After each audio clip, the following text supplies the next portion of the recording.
Yes, hello.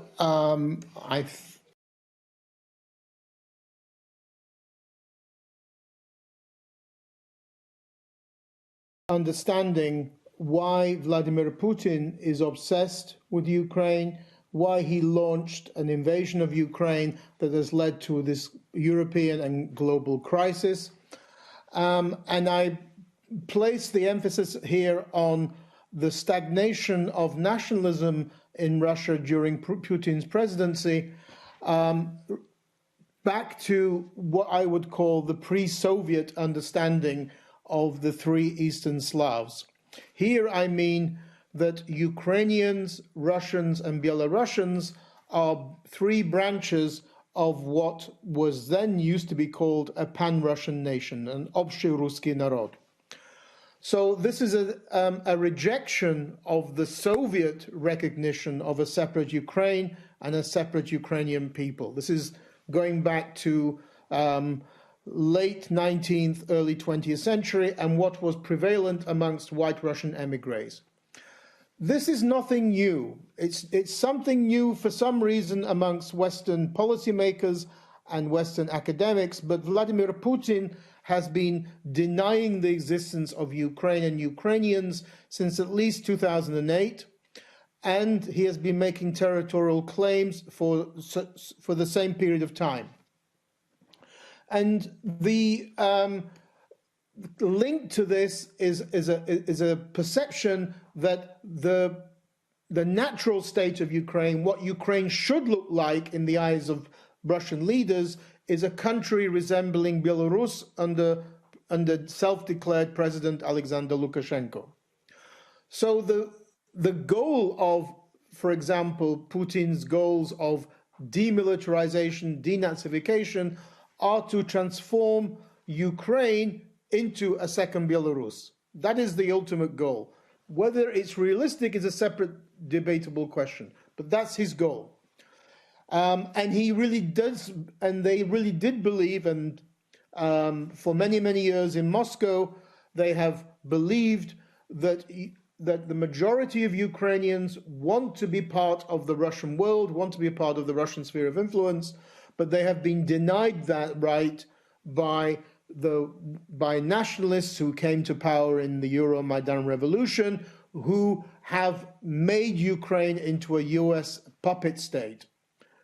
And that is an important way of understanding how Moscow sees this crisis. It sees Ukraine as a place that has been unnaturally pulled away from Russia.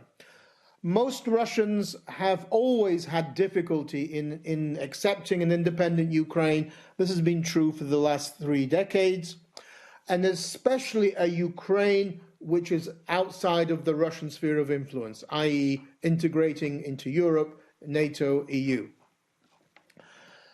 So what do they mean by denazification? Denazification means the destruction of Ukrainian national identity, which was cultivated during 3 decades of nation building. So the transformation of Ukraine into a little Russia, as a branch of that pan-Russian nation. The installation, the replacement of Volodymyr Zelensky with a pro-Russian puppet dictator, similar to Lukashenko. That would mean, and the US intelligence has leaked this many weeks ago, a kill list.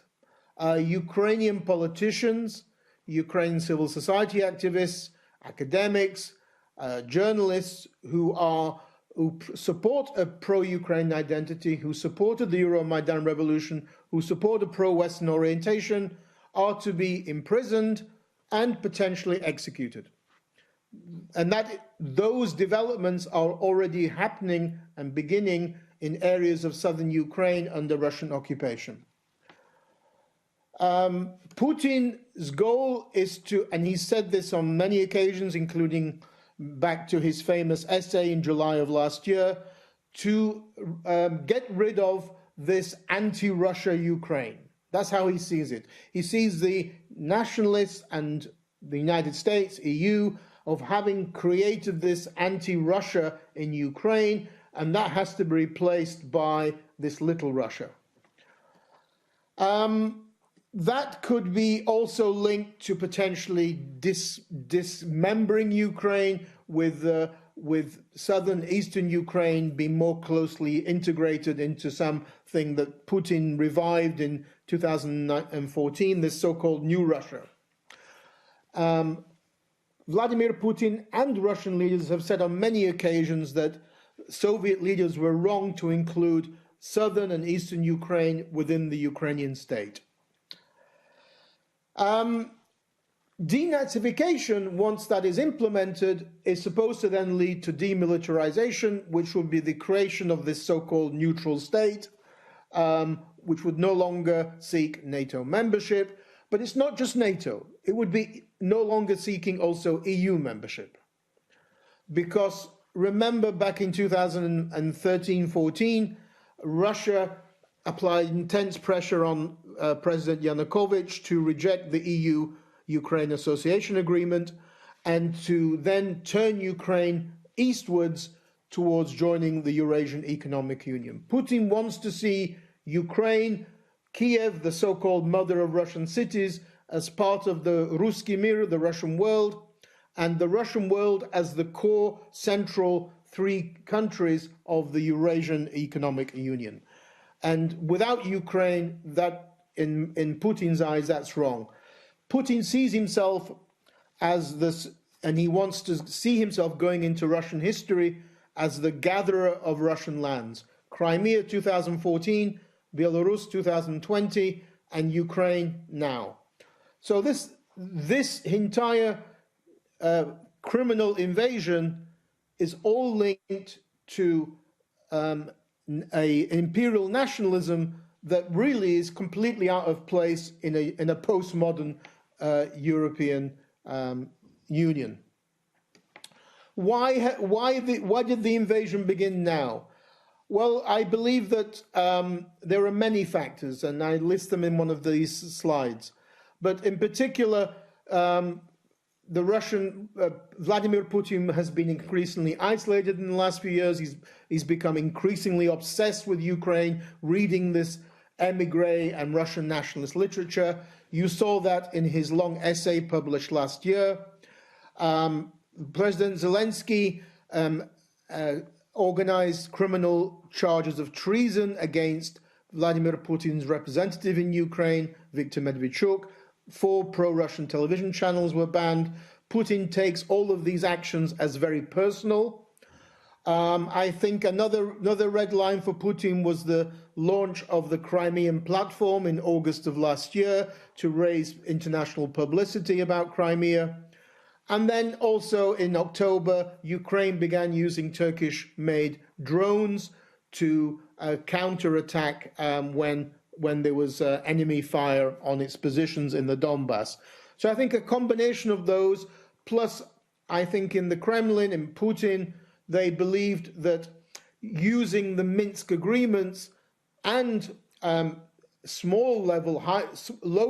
low-level military pressure in the Donbass had failed to achieve Russia's goals. And Russia's goals were always not compromise, but Ukraine to capitulate and become this second Belarus.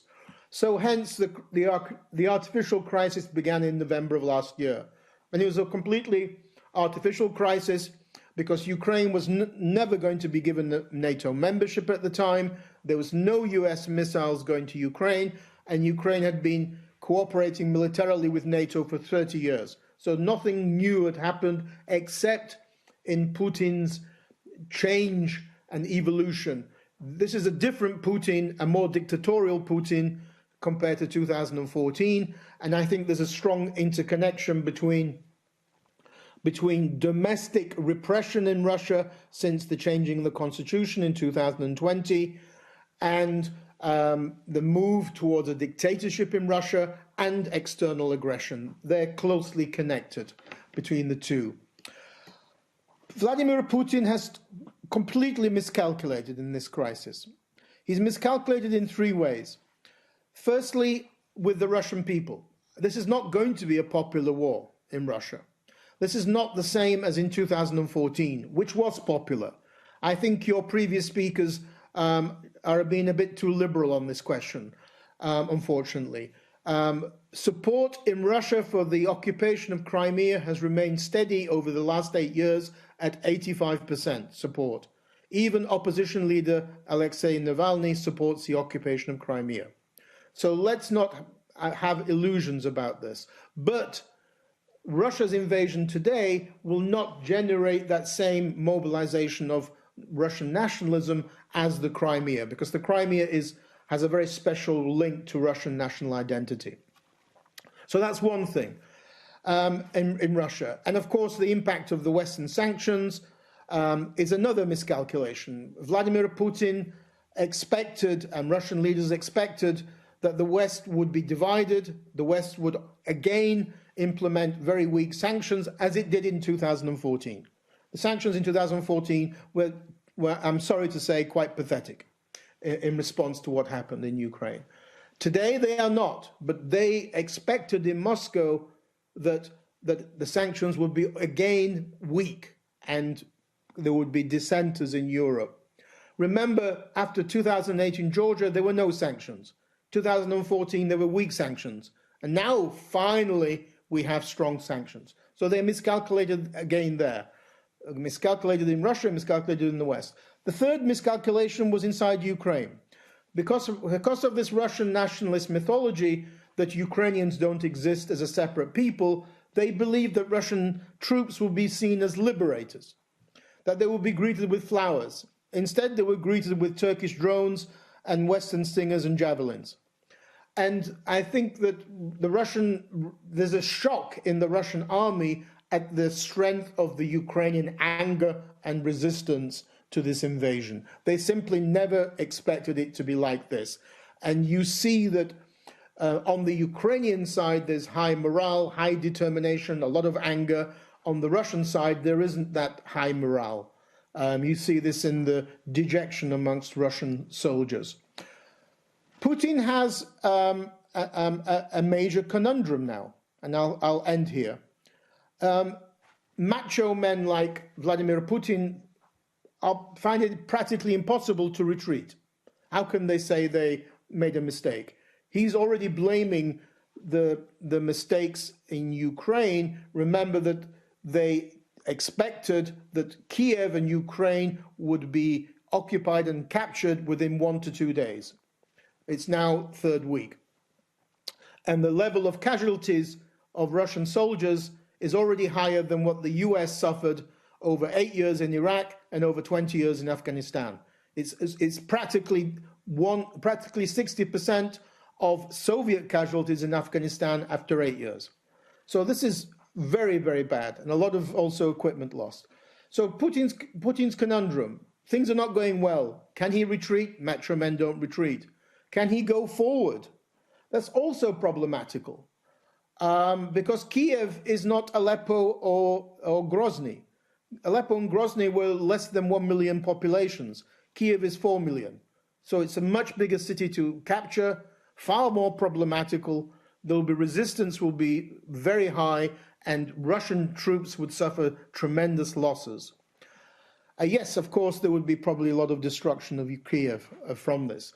But how would this respond back in Russia?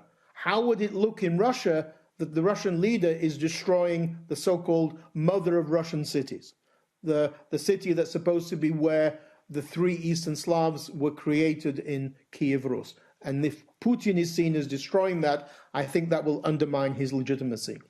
So he has a major conundrum what to do, and this is why there doesn't seem to be much real strategy as to where Russia is going in this conflict, except by unveiling massive destruction on buildings and on the civilian population. So I will, I think, end it on this question. The driving factor in all of this war is Putin's personal obsession with taking back what he sees as Little Russia, Ukraine. And because of that, we have this tremendous tragedy unfolding in Ukraine and this tremendous tragedy in Europe and the world. Thank you very much.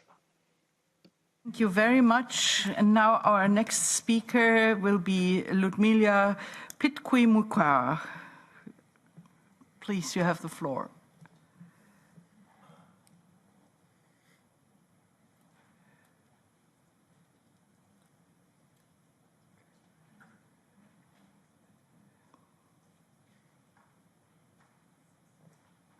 Is she connected? Mm-hmm.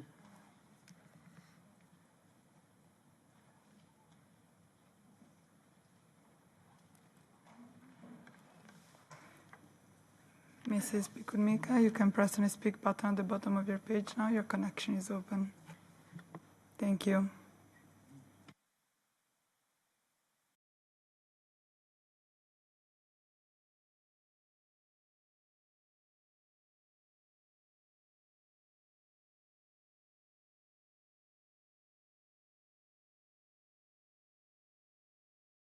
Please, can you press the speak button? Yes, I pressed it. Can you hear me?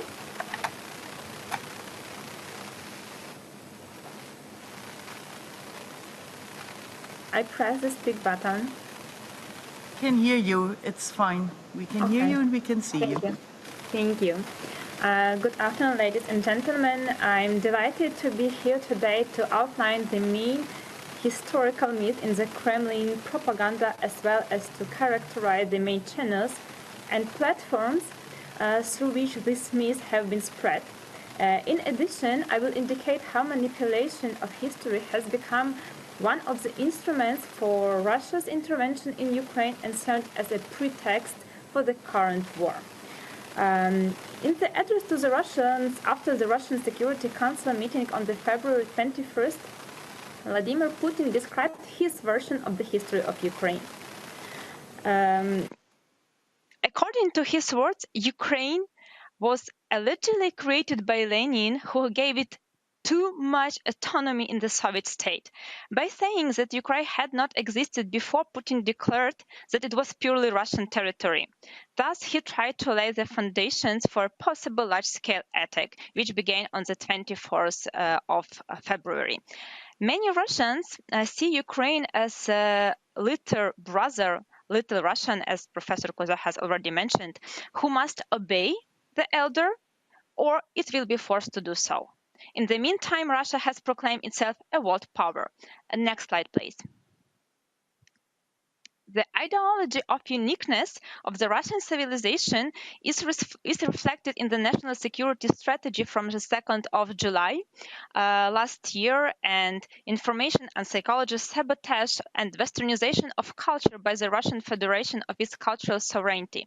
Attempts to falsify Russian world history, distort the historical truth, and destroy historical memory, incite interethnic and interfaith conflicts, weaken the state-forming people, have become more frequent. The next slide, please.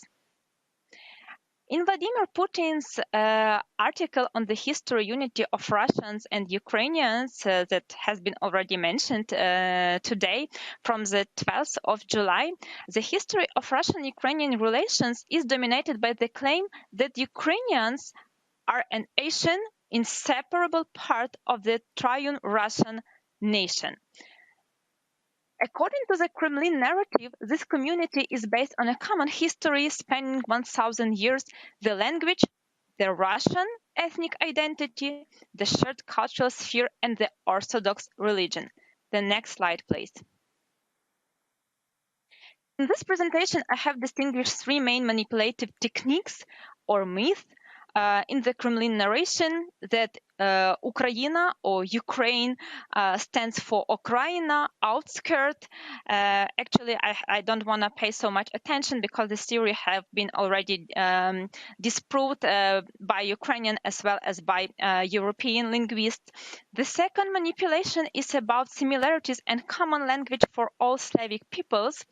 Alexei Shakhmatov's theory of the origin of East Slavic languages, according to which all East Slavic peoples, Russians, Ukrainians, and Belarusians, and their languages originate from all-Russian unity and all-Russian proto-language became known at the basis of Russian imperial policy, Soviet policy, and actually the current Putin's policy. This theory has been also already disproved by American and Ukrainian linguists.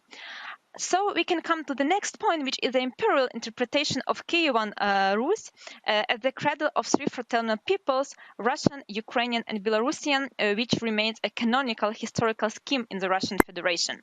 This mean had been actively used not only in the aforementioned article by Vladimir Putin, but also in his earlier speeches, I assume since 2008, Russian Orthodox Church, media, education, etc.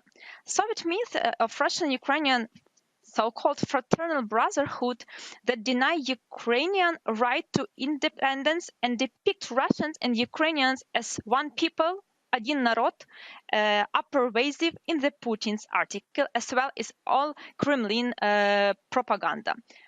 After the Russian Federation started its full-scale war in Ukraine, the Kremlin decided to justify its actions by resorting to well-known theses and manipulations in the frame of all Russian open lesson Defenders of Peace for school children that was held on the 3rd of March this year.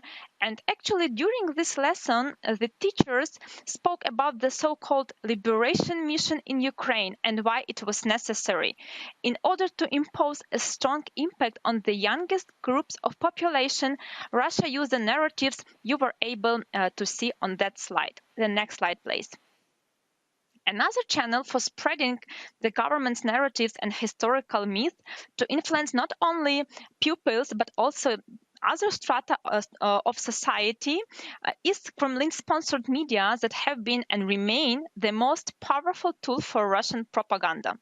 The idea of the Ukrainian and Russian likeness is a major component, for instance, in the analyzed program Надо поговорить, we need to talk, and is realized at the level of word combinations such as Ukrainians are like Russians, the fraternal people, we think alike, one nation, common families, movies, holidays, we are all one, etc. In the aforementioned program, guest and the hosts were discussing love, friendship, relationships, whatever, but did not resort to politics, and to the analysis of the causes that led to the Russian-Ukrainian war. This is in line with the concept of the Kremlin propaganda and Kremlin manipulation techniques, that the viewer is given a ready-made and clear idea rather than a possibility to think, analyze for themselves what indeed is unfolding around them. The next slide, please. In addition to the media, mass culture also plays an important role in establishing Russia as a superpower and a successor of Kievan Rus. The image of Prince Volodymyr, called also Volodymyr the Great, who baptized the Rus, has been actively used recently in the cartoons, fiction films, documentaries, and even games. Some of the examples you are able to see on this slide. Volodymyr the Great was recalled by Putin as the powerful gesture of a timeless superhero who predetermines the overall basis of the cultural civilization and human values that unite the peoples of Russia, Ukraine, and Belarus. The end of the quote. And actually, there is nothing to say that such concepts as Russia, Ukraine, and Belarus did not exist at that time. It is worth mentioning that the Russian Federation has been actively constructing monuments to Volodymyr the Great in recent 10 years, and actually currently there are twice as many monuments in Russia than in Ukraine, as far as I'm concerned, and as far as counted, 15 against 8. The next slide, please. And actually the final one. Timothy Snyder emphasized that the story by Putin's article reveals how early Russia is in the development of its own national story. The way that Mr. Putin tells his story, Ukraine is a kind of crutch. Belarus is a kind of crutch. Russia is unable to tell its story about itself, so the story he told relies upon other peoples. Thus, the Russian propaganda machine, like its Soviet predecessor, is falsifying historical facts and distorting data in order to demonstrate Ukraine's inferiority, minimize its culture, and distort its language.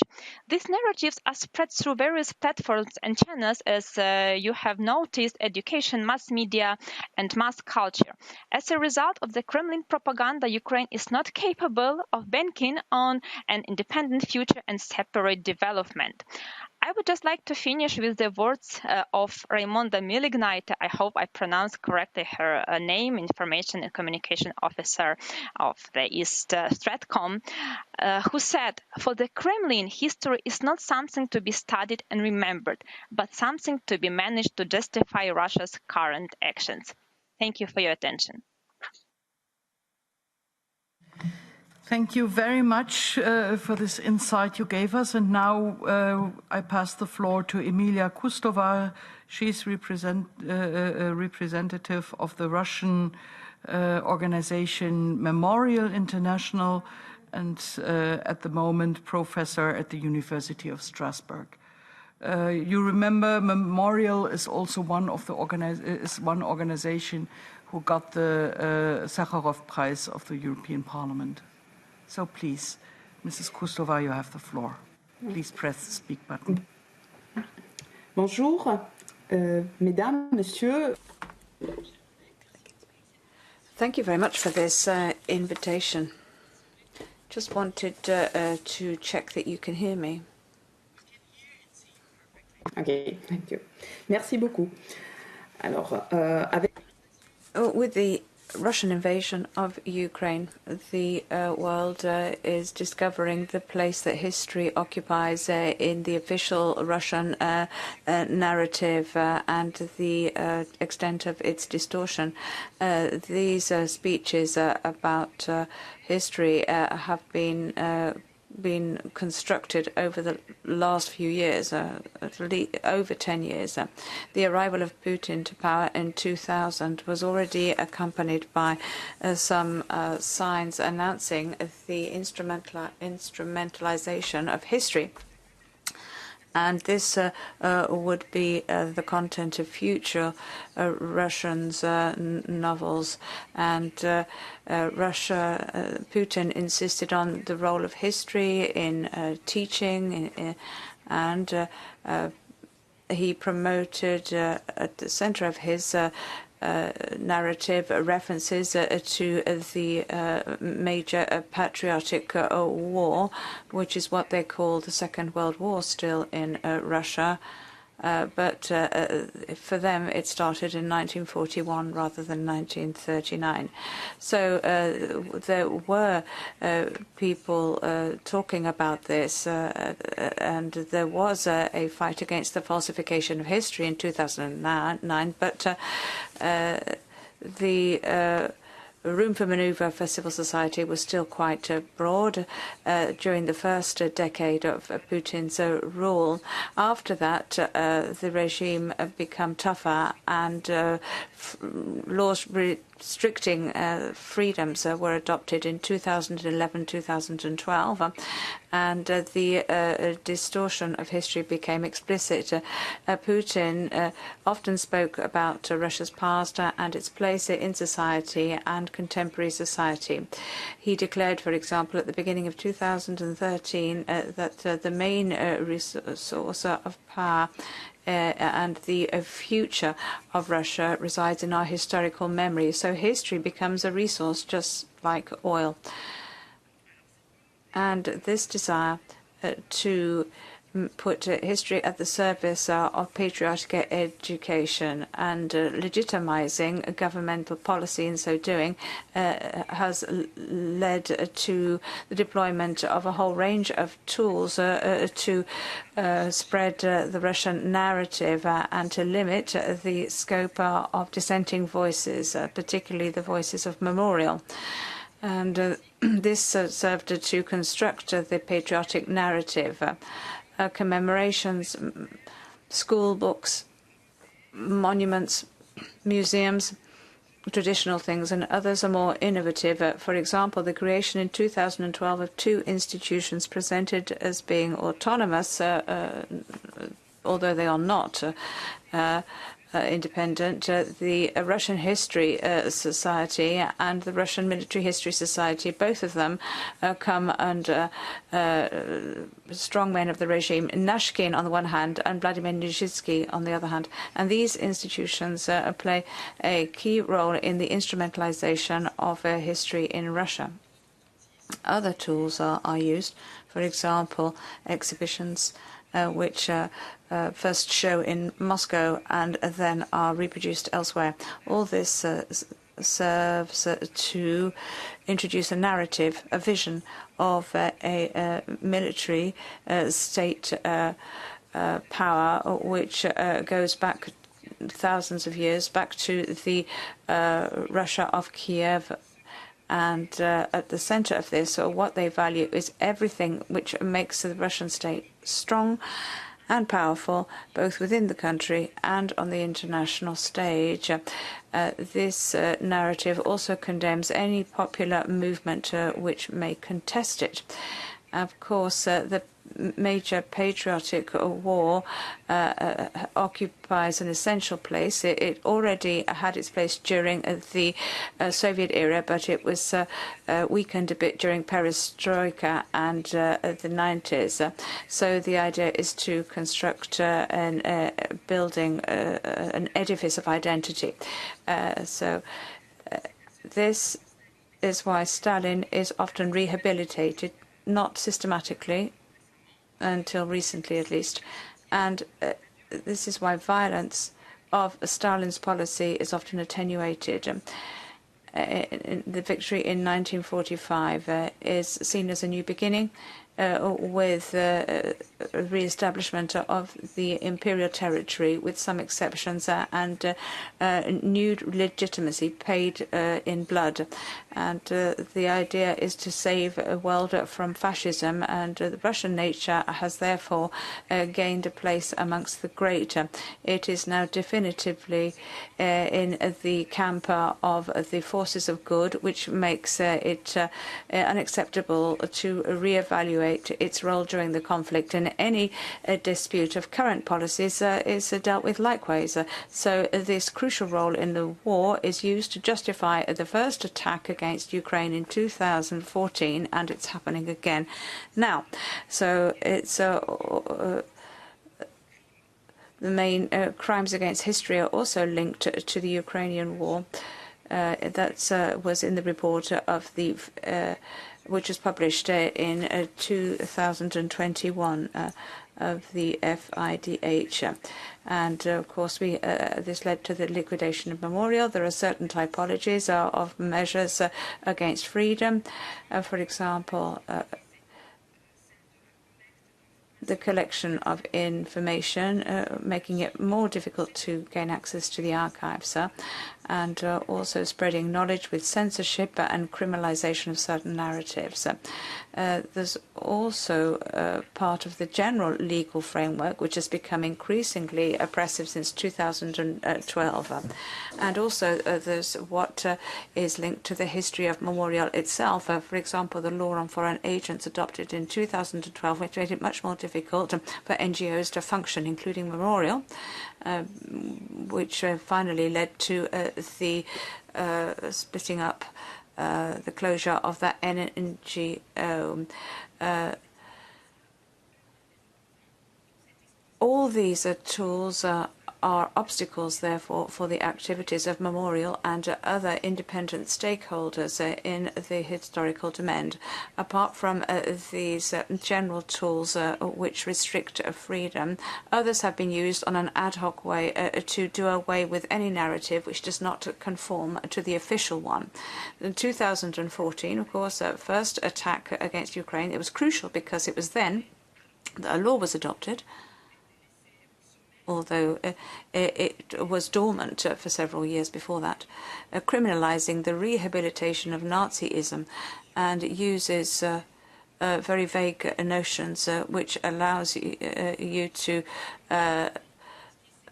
punished with up to 50 years imprisonment of anything which moves away from the official narrative and which can be designated as spreading information which is knowingly false on the activities of the Soviet Union during the Second World War. So that you can understand that with a war like this, it is no longer possible to truly study the history of the Second World War. And in 2020, amendments to the Constitution were made, which were already mentioned by Professor Cortio.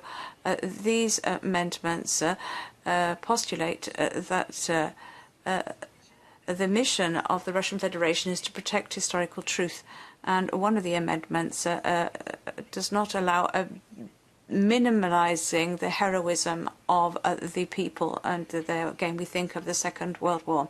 And the toolbox was completed in 2020, and it was therefore ready to be mobilized to impose a single vision of history, crushing any alternatives and any desire to adopt a professional humanist view on universal Russian history, as has always been done by Memorial, and I hope Memorial will continue to do so. Thank you. Vielen Dank. Thank you for your lecture. And before I open the questions, we also have Mrs. Martina Bildziukiewicz. Please try and stick to 5 minutes so people still have the possibility of asking questions, and then we can take some answers as well. Bildziukiewicz. Good afternoon, everyone. Good afternoon. Can you hear me? We can hear you and we can see you perfectly. Fantastic. Thank you very much. I will try to be brief, especially given that many very important points were raised already. So maybe just an additional perspective from strategic communications task force. We deal with pro-Kremlin Russia's disinformation since 2015. And what we see, and actually my colleague Raimonda Miglinaite was quoted already, we see that the Kremlin has been trying to manage history for years. The political leadership in Russia uses history as a political instrument to foster legitimacy at home and to frame Russia's international role. And historic revisionism is integrated into Russia's domestic and foreign policy. Domestically, the goal is mostly to consolidate the nation under the banner of patriotism against an external enemy. And here I'm going to use quite often one word that is very disturbing for us Europeans, and this is the word Nazi.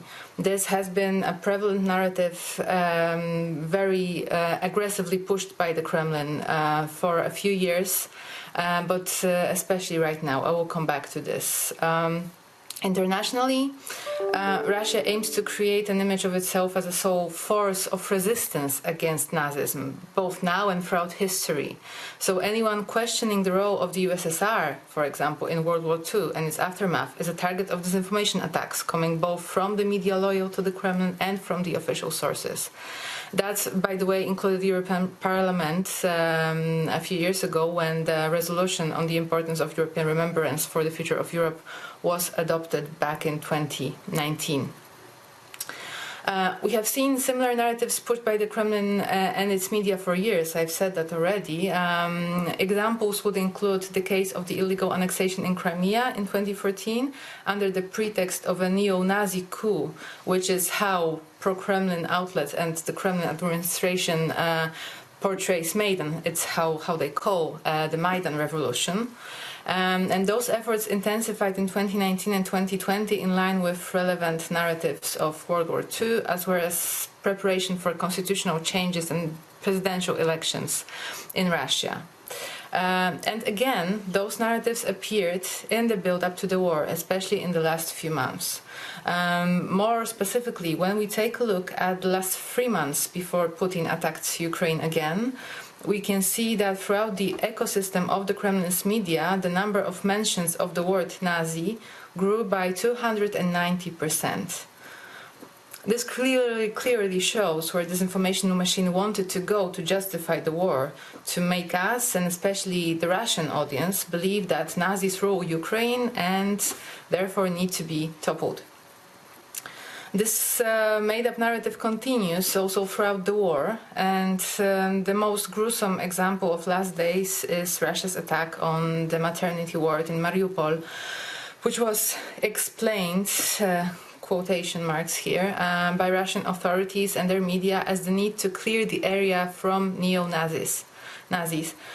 So basically they lie to our faces and they use those lies to justify violence and murder. My team in Stratcom Task Force, which is part of the European External Action Service, has been consistently monitoring and analyzing pro-Kremlin campaigns, including those campaigns of historical revisionism, in our publicly available database of disinformation cases, which we are working on since 2015. We collected a few hundreds of examples of disinformation related to historical revisionism. And we regularly publish products to raise awareness about the Kremlin's attempt of historical revisionism. I can go into details if there are questions or if there's any need for me to go into details. We also share regularly with EU institutions and member states our findings, and most importantly, we try as much as we can to raise awareness about this issue, because historical revisionism and lies about history are an inherent part of Russia's disinformation campaigns, and we see them very much reflected in the current war again. I will stop right there. Thank you very much. Thank you very much. Ich glaube, es war sehr wichtig. I think it was very important for us to hear all of these presentations to get a general view of how history can be manipulated and how manipulating narrative can be used as a justification for war and abuse of human rights. So I think we've seen this in the past. We have to ensure that we don't just see one narrative, but we have to address history from different angles and in a critical way. So now I would like to give the floor to our political groups. Thomas Vankowski, 2 minutes. Please stick to the time, because we don't have much time left. Bardzo dziękuję.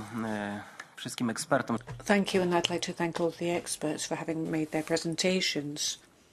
It seems that Putin is trying to carve out his place in history by returning Russia to its right status. As Professor Kutsia said, Ukraine is only the beginning of this historical revisionism crusade, and is he going to go further towards Moldavia and Moldova or Georgia, and what can the European institutions do to thwart this propaganda?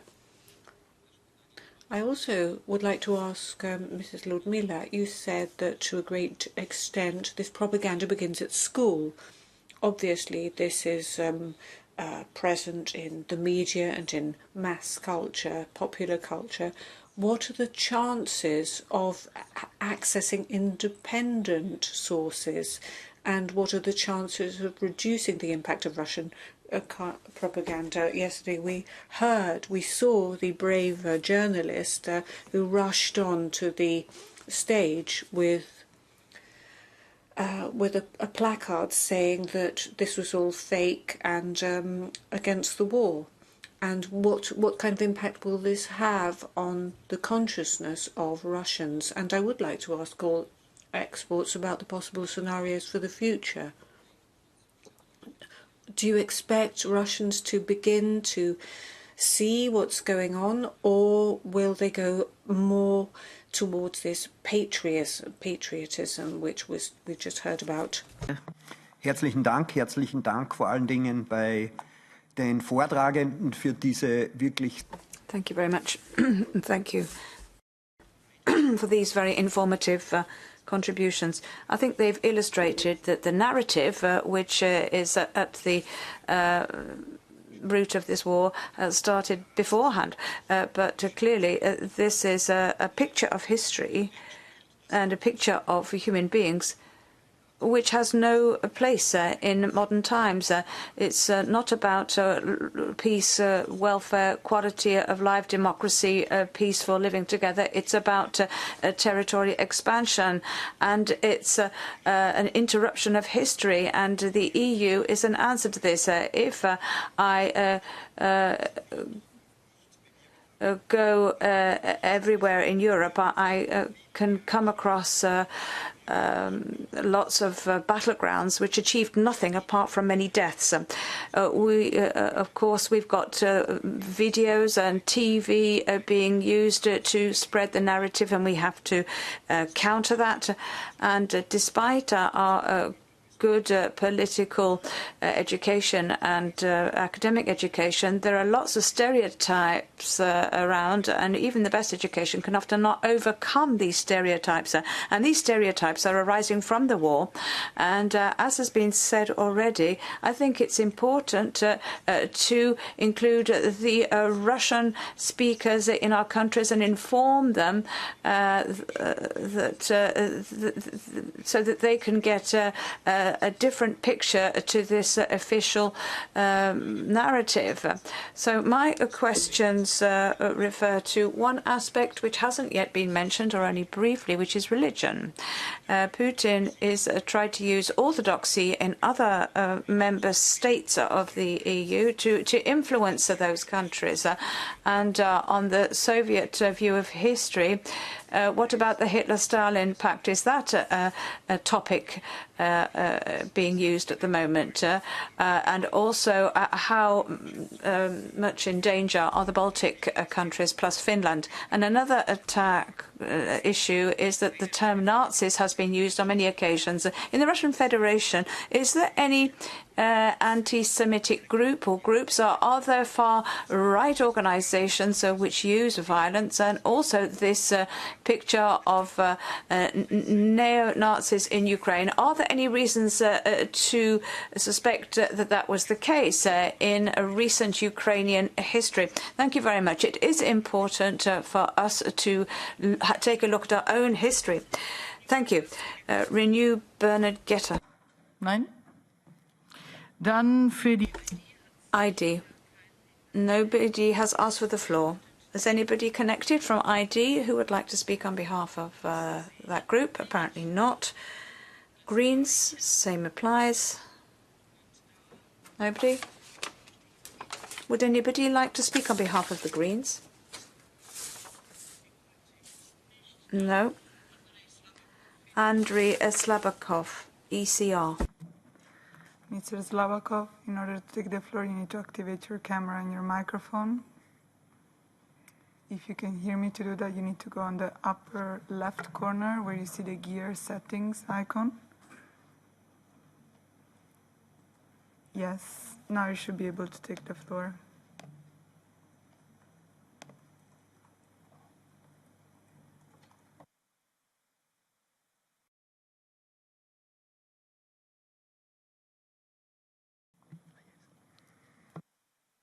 Mr. Slabakov, please press the speak button.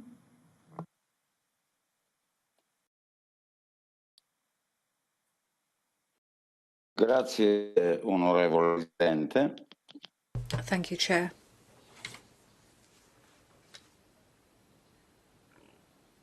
I'm afraid the speaker is just impossible to hear.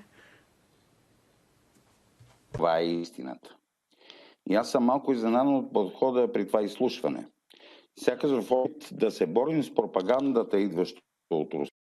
Now, if we are to fight the propaganda and what comes from Russia, we are ready to create propaganda on our own.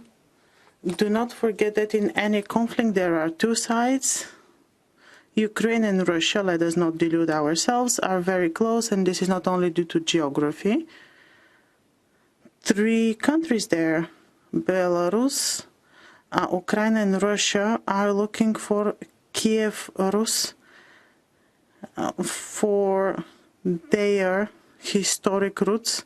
I am against all types of wars, and I think that this is disgusting because the people who suffer the most are the citizens, the civilians. they are the people who die. The propaganda on behalf of Russia manipulates history in order to achieve political aims and to find a reasonable explanation for such an invasion. I don't believe that we should also turn what is going on into a narrative.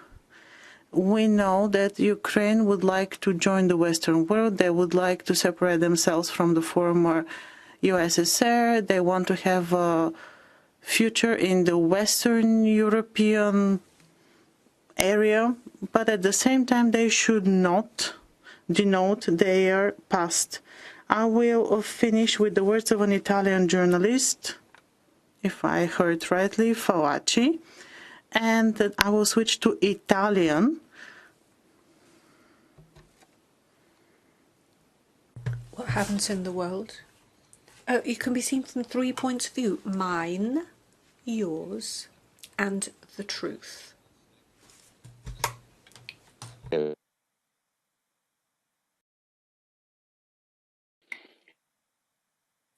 Leider ist die Verbindung unterbrochen worden.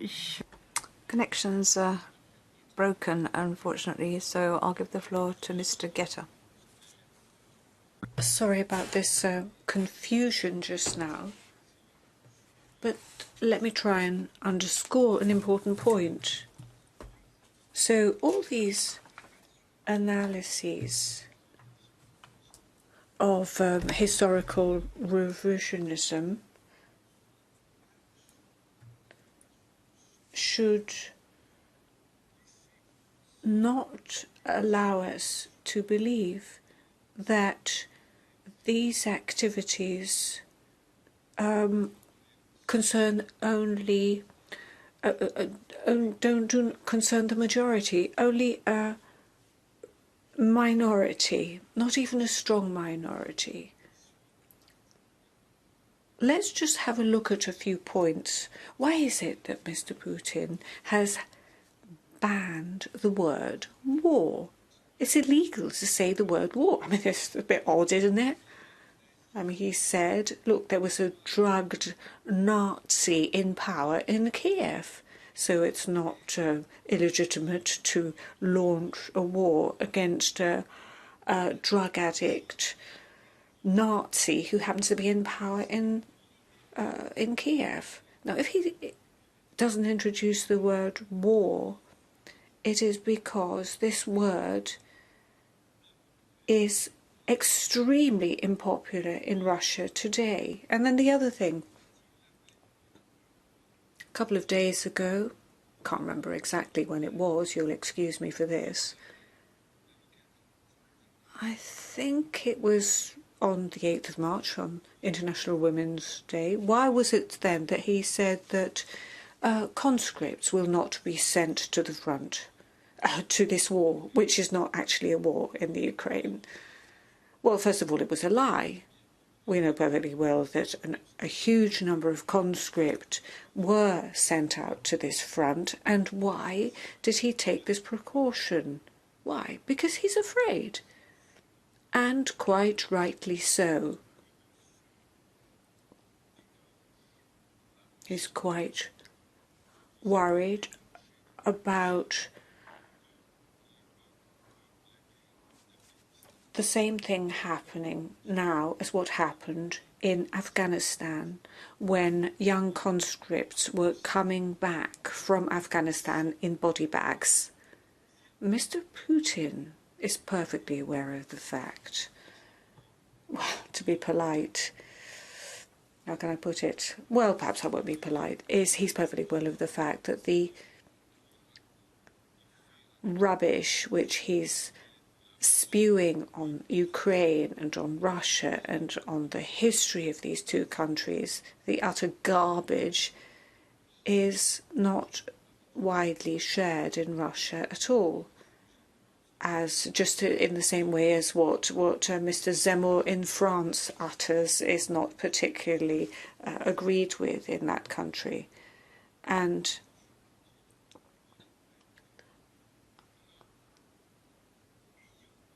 let's be aware of all of this and I would like to express my thanks to the chair for having organised this debate and this exchange of views, and have an idea about what is going on in the brain of the person who is ruling Russia at the moment. But let's not say it's the fault of the Russians themselves.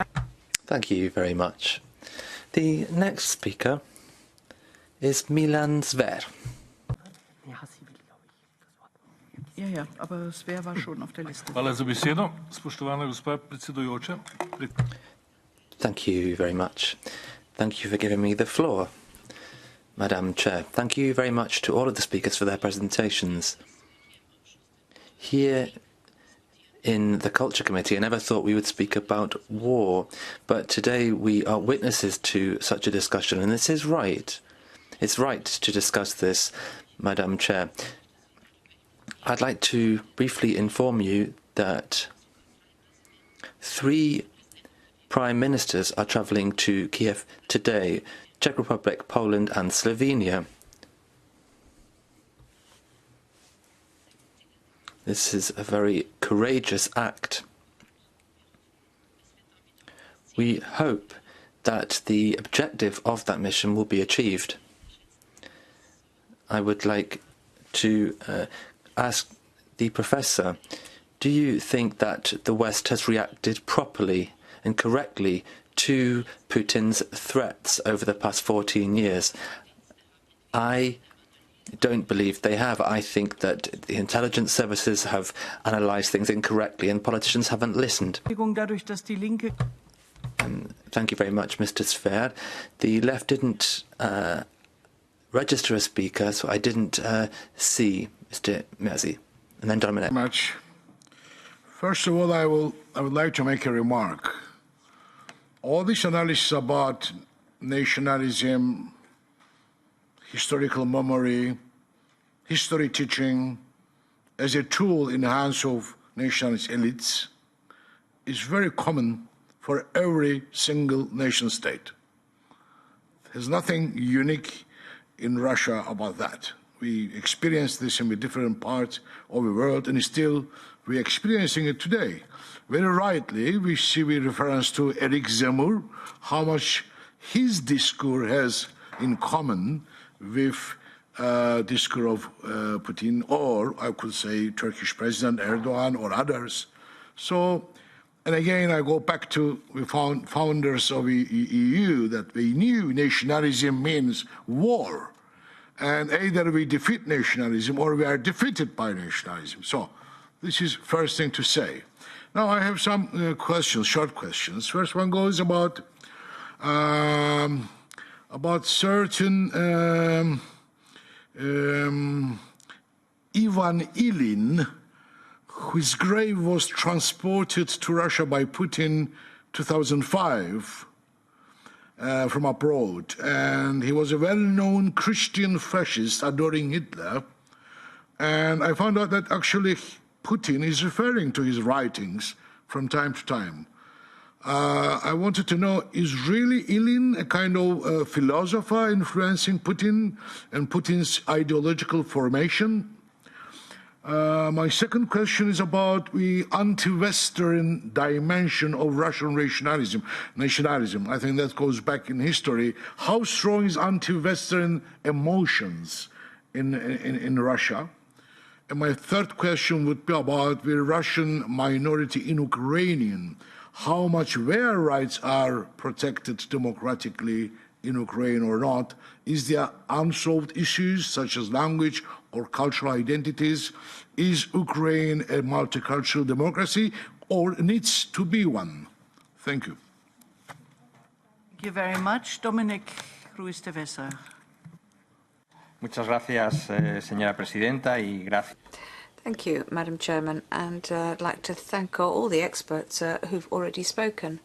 And as Bernard Guetta, my friend and colleague, said, I'm delighted that this meeting is being held because historical revisionism is, in some ways, a cultural diversion. It's another weapon in the war chest of President Putin. I would like to avail myself of the presence of our guests to talk about two possible initiatives that we could take on our side, given that, as we have heard, there is official history, which is the only version permitted, a very biased version, as we've seen in Russia. So how can the EU help to develop, together with organizations such as Memorial, how can we support European and Russian history with academics and people from Russian civil society? The project that the French presidency proposed, the Commission on European History, that could be a space for dialogue and collaboration.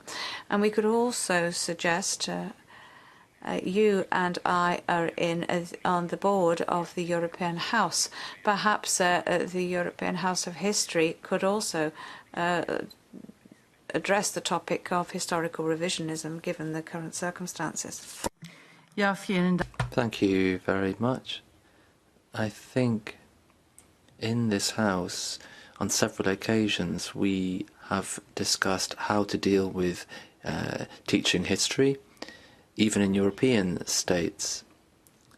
And I think that in the committee we had a dispute with the Polish Ministry for Education, and this was about history being taught from one perspective.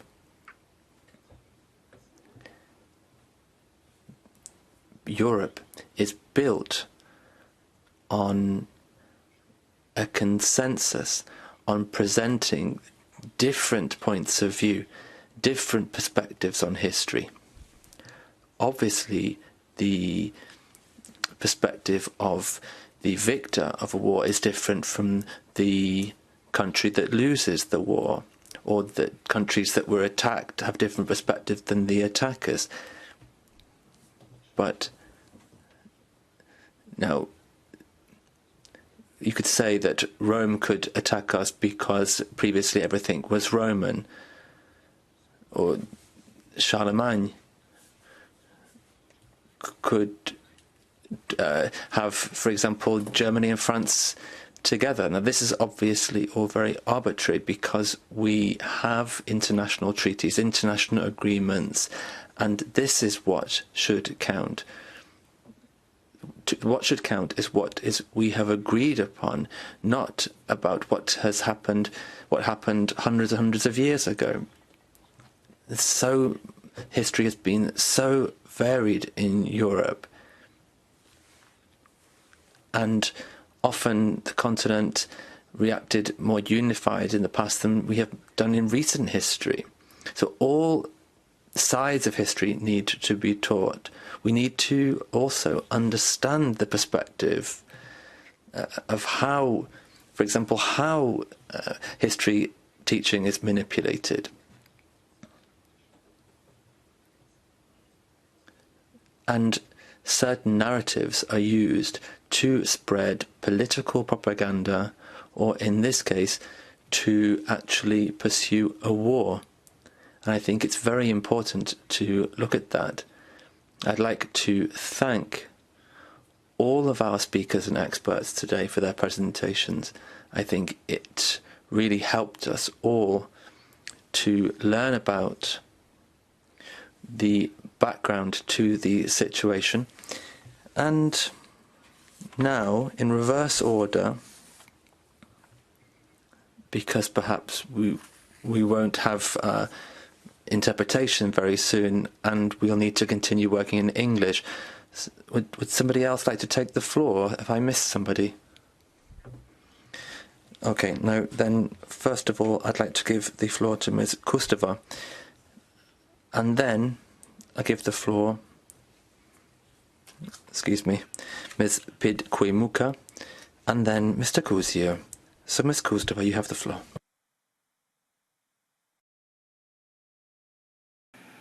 Oui, merci.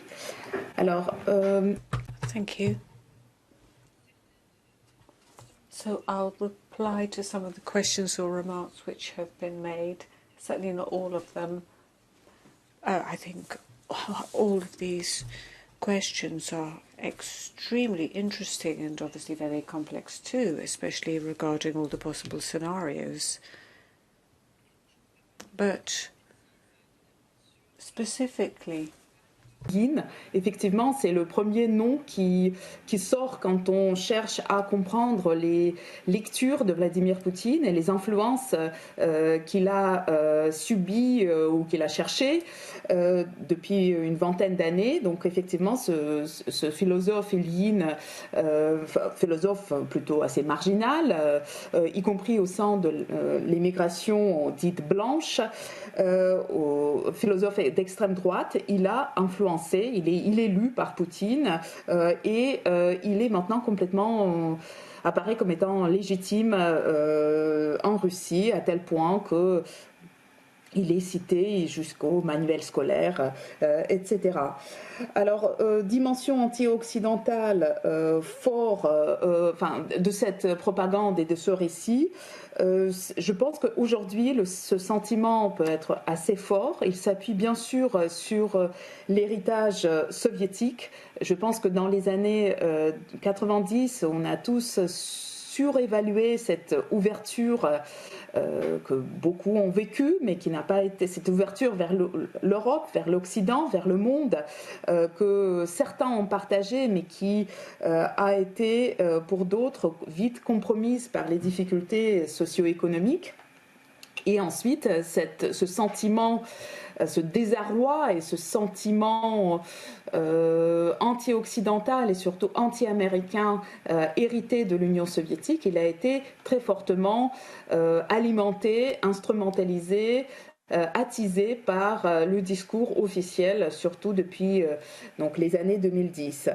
Ce qui a été dit sur la nécessité d'aider une réflexion et un travail historien, ça me semble extrêmement important et il me semble essentiel que ce soit l'Europe qui soutienne collectivement cet effort pour faire avancer la recherche sur l'histoire est-européenne, russe, soviétique, européenne. Globalement, c'est vraiment essentiel. C'est bien sûr un travail qui demande beaucoup de délicatesse, puisque, vous l'avez évoqué, il y a beaucoup de points de conflits, de mémoire et de récits potentiels. Pour moi, la plupart du temps, cette difficulté à construire, à écrire une histoire européenne, ça tient à des héritages de discours nationaux, parfois nationalistes, qui ne sont pas l'apanage de la seule Russie. Donc c'est une histoire aussi plurielle qu'il faut qu'on écrive, mais sur une base commune. Et enfin, je me permets de réagir à la réflexion de M. Guetta, que je partage, mais en partie. Je suis tout à fait d'accord avec, bien sûr, l'idée qu'on ne peut en aucun cas assimiler la politique de Vladimir Poutine au choix de la société russe et de la population russe. Et je suis tout à fait d'accord avec votre analyse concernant la crainte exprimée par le gouvernement de Vladimir Poutine pour de susciter les réactions similaires à celles qu'avait provoqué la guerre en Afghanistan, par exemple. Je pense cependant que malheureusement, cette vision de l'histoire, peut-être pas dans ses traits les plus caricaturaux, mais cette vision finalement très nationaliste de l'histoire, elle est partagée par beaucoup de gens en Russie, beaucoup de mes compatriotes. Ceci ne veut pas dire qu'ils sont tous d'accord de sacrifier leur vie ou les vies de leurs enfants sur l'autel de la grande Russie et de la grande histoire russe. Et là-dessus, je vous rejoins parfaitement. Merci beaucoup. Merci beaucoup. The next is Ludmila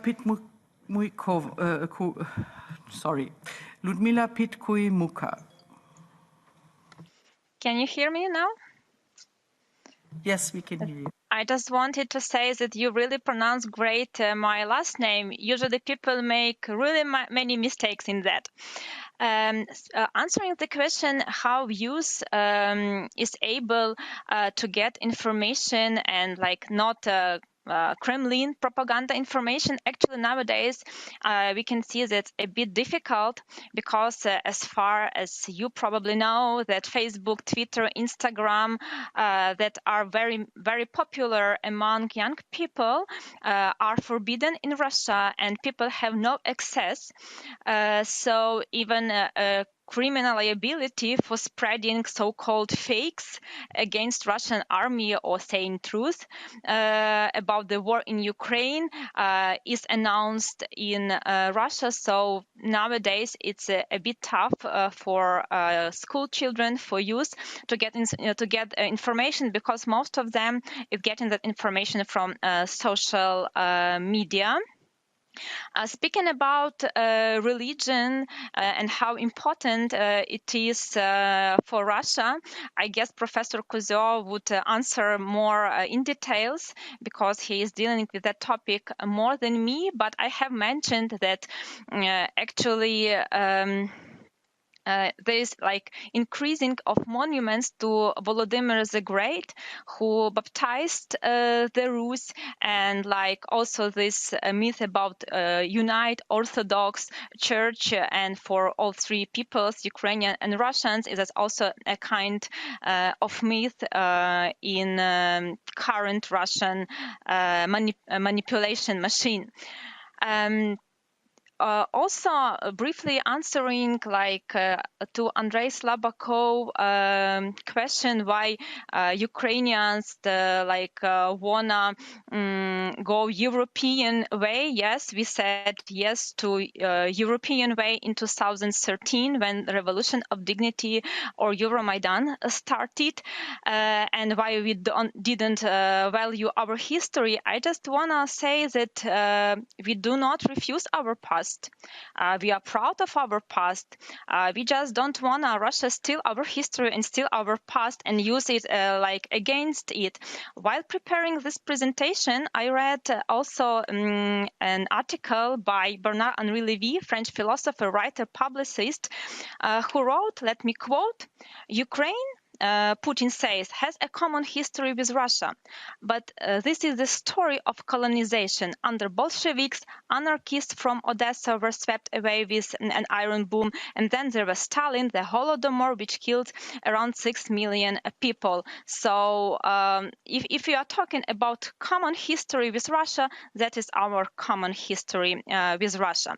Also, I would like briefly say about state and status of Russian national minority in Ukraine. Unfortunately, there was no census since 2001, and I can't say for sure how many ethnic Russians live in Ukraine, but I can say for sure that very many people speak Russian. They are not ethnic Russians, they just speak Russian because of Bolshevik language policy and Soviet language policy because of Russification.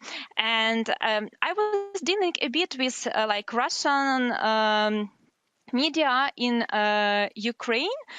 So I just briefly, in 2019, unfortunately, I don't have right now an appropriate statistics, but in 2019 there were more than 300 papers published in Russian, and the number of copies of, to be perfectly honest, there were more Ukrainian papers, but the number of copies of Russian papers and magazines was higher than even Ukrainian. And also in 2016, it was the survey Russophone Identity in Ukraine in the context of the armed conflict in the east of the country. And there were focus groups with people from Russian-speaking regions of Ukraine, Kharkiv, Kherson, and Kyiv, actually those regions who are mostly bombed bombed right now, and people noted that they are not discriminated against on the grounds of language, and therefore there is no need to preserve or protect the Russian language. And speaking also about the law on education and about the language law, I wanted to say that actually this law no way forbids using Russian, Hungarian, Romanian or other languages, but requires Ukrainian citizens to know Ukrainian. And actually these laws are aimed at protecting minorities and integrate their representatives into Ukrainian society, and on the other hand to protect and unite Ukraine. And I would like to say that political, social, education and cultural rights of the national minorities in Ukraine are respected. Unfortunately, there is not so much time to go in details, but there are 2 articles I have already published on that question, and they are available in internet. Thank you so much. Thank you very much for these clear words. And now, Taras Kuzio.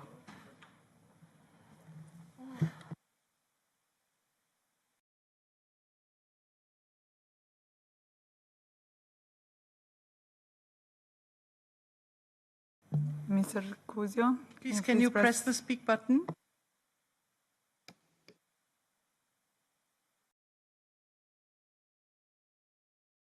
It's pressed. Okay. I think that, is that okay? Fine, we can hear you and we can see you. Okay. I think that there are many good-hearted liberal but quite naive people listening to this regarding attitudes inside Russia. I've already mentioned that in the last 8 years there's been a steady 85% support for Russia's annexation of Crimea, and it would be ridiculous to assume there's no connection between what happened in 2014 and what happened now. In 2014, Vladimir Putin raised and he described southeastern Ukraine in Tsarist terms as New Russia. He didn't then invade and occupy the region. Now he's doing that. So there's a direct connection between the two. I think Russian people should understand that. Secondly, there is one independent sociological service in Russia called the Levada Center. I cite them all the time, and they have found majorities of Russians supporting the separation of occupied